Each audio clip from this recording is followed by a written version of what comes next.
Cette vidéo vous aidera à naviguer à travers les différents sites Internet pour le téléchargement des pompes à insuline. Le premier site, diasend.com, servira au téléchargement des pompes Tandem et Omnipod. Le second site, CareLink, sert à la pompe Medtronic. Afin de savoir quel modèle de pompe votre patient utilise, vous pouvez vous référer à son cahier vert ou bien demander à l'infirmière pour plus d'informations. Le premier site, diasend.com, vous entrez votre identifiant de connexion. Celui-ci ainsi que le mot de passe sont disponibles dans le cartable rouge qui est présent dans chaque salle de clinique. Vous allez dans l'onglet Patient et vous entrez le nom du patient.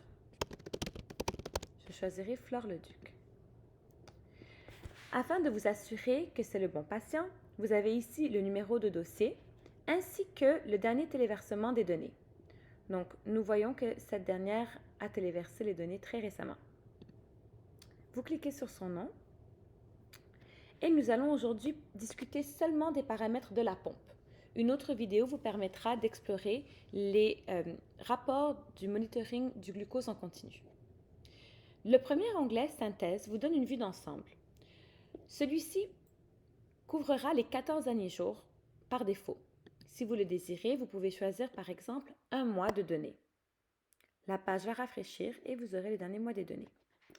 À votre droite, vous aurez les paramètres au niveau de l'insuline. Nous voyons donc que cette patiente a une dose totale quotidienne moyenne de 14,4 unités. Nous voyons aussi qu'elle se donne à peu près 3,3 bolus par jour et qu'elle change ses activations, donc elle change son POD à tous les 2,4 jours. Nous voyons ici la répartition de l'insuline en basal versus bolus, ainsi que les glucides qui sont entrés dans la pompe. Vous pouvez prendre une capture d'écran pour avoir cette information et le mettre dans la note du patient. Par la suite, je vous conseille d'aller à l'onglet Comparaison. Cet onglet vous permettra d'avoir une vue d'ensemble, qu'elle soit par carnet, tableau ou jour par jour. Si nous commençons par l'onglet Tableau, nous voyons les différentes heures et les dates. Ici, dans la première ligne, vous avez les glycémies qui sont rentrées par la famille, avec la moyenne à votre droite, le nombre de grammes de glucides par repas, ainsi que les bolus.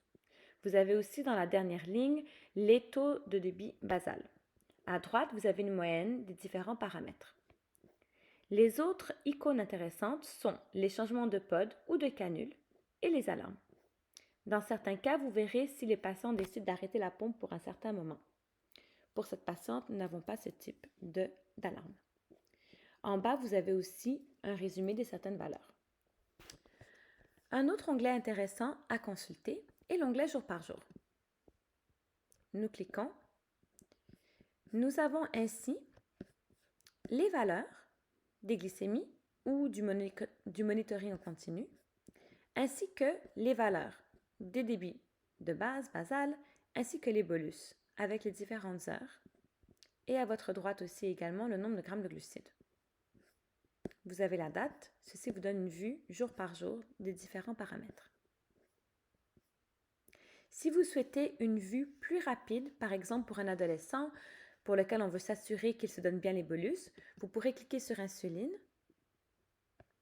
et dans votre jour par jour, vous verrez le nombre de bolus avec une vue très rapide ici. Le dernier onglet que je souhaite vous montrer est celui des réglages de la pompe. Les infirmières qui verront le patient avant vous vont souvent faire une capture d'écran des paramètres de la pompe et l'inscrire ou le copier dans la note du patient. Mais vous pouvez ici le consulter. Vous avez donc les débits de base, les ratios pour les bolus prandiaux, ainsi que le facteur de correction ou le facteur de sensibilité, ainsi que les cibles. Il existe évidemment plusieurs autres onglets, mais pour votre niveau, ces 3 onglets sont les plus intéressants à consulter. Donc en résumé, la synthèse, la comparaison, les réglages de la pompe sous le volet insuline. À présent, nous allons sur CareLink. Encore une fois, vous saisissez les noms d'utilisateurs et le mot de passe disponible dans le cartable rouge. Ensuite, vous allez dans la liste des patients. Je vais choisir au hasard Wassima. Vous avez ici la date de naissance et le numéro de dossier, ainsi que la date du dernier téléversement des valeurs. Donc, nous voulons générer des rapports. Nous allons cliquer sur les différents onglets. Ici. Encore une fois, vous pouvez sélectionner le nombre de données. Donc ici, nous avons par défaut les 14 derniers jours. Nous allons générer les rapports qui vont s'ouvrir sur une autre fenêtre. Pendant que ceci est en train de charger, vous avez aussi en dessous, si la patiente est sur un système de monitoring en continu, vous avez les valeurs ici que vous pouvez consulter. Donc, dans ce rapport-ci, vous pourrez regarder ici les statistiques qui vous donnent une idée de la glycémie moyenne, de la dose totale quotidienne moyenne, ainsi que les quantités et proportions de bolus par rapport à basal, ainsi que les changements moyens de cathéter ou de réservoir. Vous avez aussi les glucides saisis par jour. Vous pouvez encore une fois faire une capture d'écran et copier cette information dans la note du patient. Ensuite, je vous conseille d'aller regarder, encore une fois ici vous avez des statistiques avec les glycémies moyennes, les glucides et l'insuline totale. Ceci est un peu redondant, donc je vous conseille d'aller directement dans le rapport du capteur et du lecteur. Vous avez ici les glycémies rentrées avec la journée et la date selon les repas. Donc, voici les glycémies et voici le nombre de grammes de glucides et les bolus qui sont donnés avec les basales. Vous avez ici les informations jour par jour. Vous avez ici d'autres petites alarmes. Par exemple, cette petite icône qui va vous indiquer une glycémie qui est tellement élevée qu'elle est hors des cibles. Par la suite, vous aurez le rapport du carnet qui vous donne aussi les informations selon l'heure, selon la date.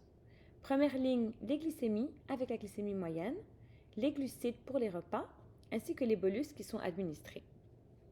Vous avez ici le rapport des valeurs importantes. Selon le patient, vous pourrez avoir d'autres alarmes. Par exemple, nous voyons ici que cette patiente a effectué un arrêt temporaire au niveau de la pompe. Et finalement, nous avons ici les schémas avec les valeurs d'insuline au niveau de la basale, au niveau des ratios prandiaux, ainsi que la sensibilité à l'insuline.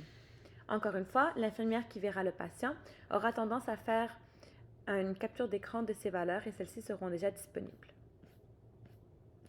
Donc, voici les paramètres principaux et les rapports principaux. Si vous avez des questions, n'hésitez pas à demander à l'infirmière ou bien au médecin avec lequel vous réviserez le patient. Bonne clinique!